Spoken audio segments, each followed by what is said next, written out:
Welcome to Luca is a Billionaire, where the only thing I invest in is your answers. In this video, I will show how to use blooming polish full guide. Start by preparing a clean, degreased surface so the polish can bond evenly and bloom predictably.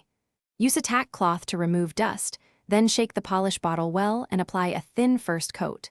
Let each coat flash appropriately before adding another to build depth without runs.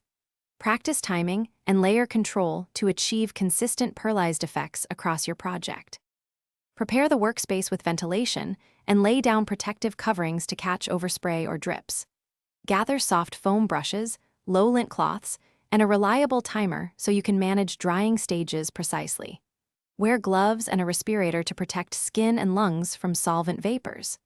Keep a consistent temperature and moderate humidity for predictable blooming, and always have scrap panels ready to test timings and coat thickness before moving to your final. Begin with a thin base coat that matches the desired depth, then apply blooming polish and light, even passes to encourage uniform spreading. Allow each layer to flash until tacky but not wet, and resist the urge to rework areas while bloom is forming. Build color gradually with multiple thin coats rather than one heavy coat to prevent pooling. Finish with a proper clear coat once fully cured to protect the delicate pearlized surface. Thanks for watching and please subscribe. It's the best investment you'll ever make.